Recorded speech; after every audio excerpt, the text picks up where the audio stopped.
What about that person you always rely on? That person that comes through for you?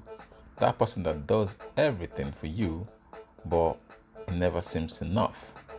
What if that person wasn't there? Like the person stopped coming through, or the person died or passed away? What if that person you have relied on and or you have become you feel entitled to? What if that person wasn't there? Would you just give up? Would you die?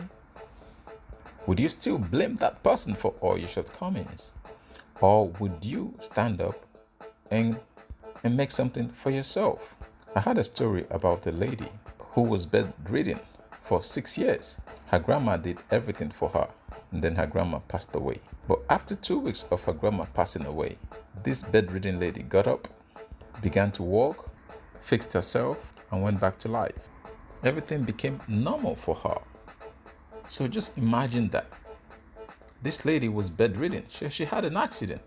So she was bedridden. She couldn't do anything. For 6 years, her mom took care of her, everything. Her mom, they lived on a 3-story building. There was no lift. Her mom had to take everything from the down floor to her room, wash her, clothe her, fed her. For 6 good years, she was bedridden. She couldn't even step out of the bed. But with her aged grandma dying, after 2 weeks, this lady managed somehow to get herself out of bed, took care of herself, go back to life, and start living her full life. So sometimes we keeping some people in a place we think we're doing them good. We're just enabling them. What if you were not there? What if whatever you've hoped for your whole life and suddenly it didn't come to pass? You have to start all over again. What if there was no one you could run to, no one you could rely on, no one you could blame for your current state? What if? And these are the things we have to start looking at. There's something actually in the Bible. It says you should never continuously do for someone what they can do for themselves. Now, one or twice you could teach people, you could do for people, show them how to do something, but don't continuously keep doing what someone ought to do for themselves, because you become an enabler. You're keeping them in the same position, and you know what? They become dependent on you. Now, whatever happens in life, it becomes your fault.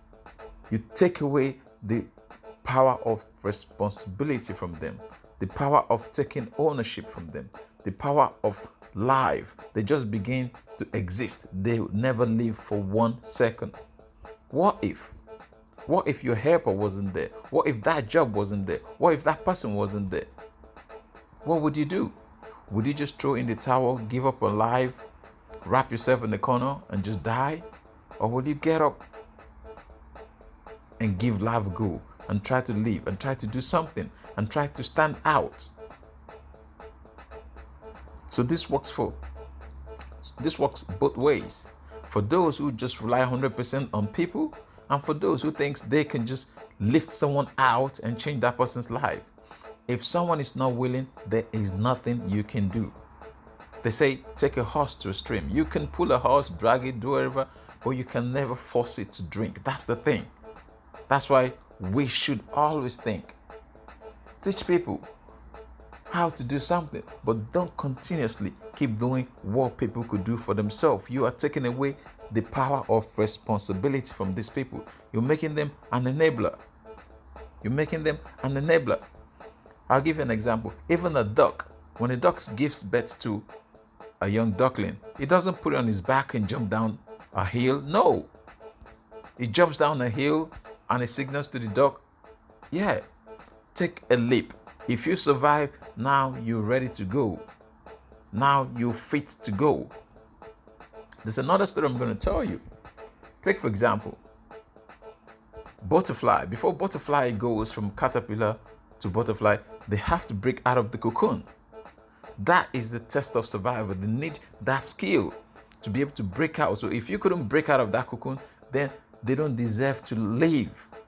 And you could see a caterpillar. Caterpillar breaks out, becomes this beautiful butterfly.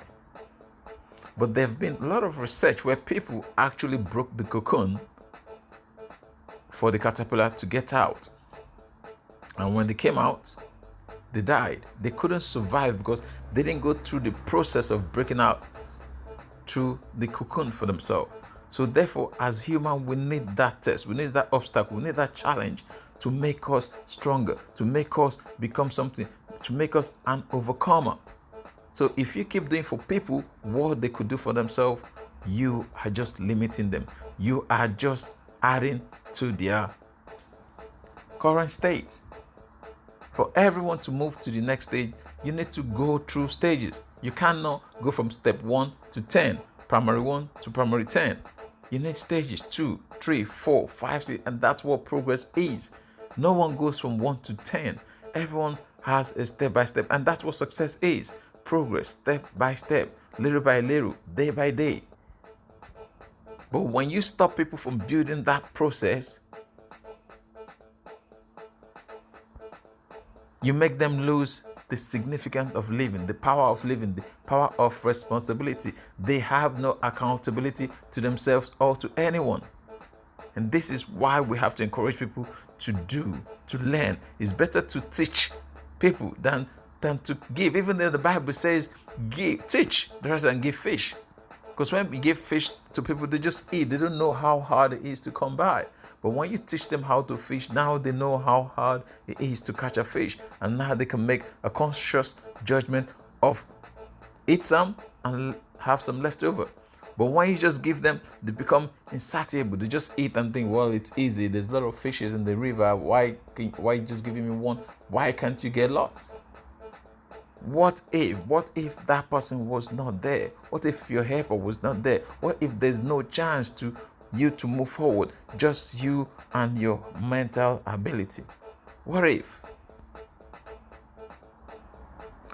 your rent runs out and your landlord says get out next week? What if you had no job? What if you couldn't feed your kid and you couldn't call any other person?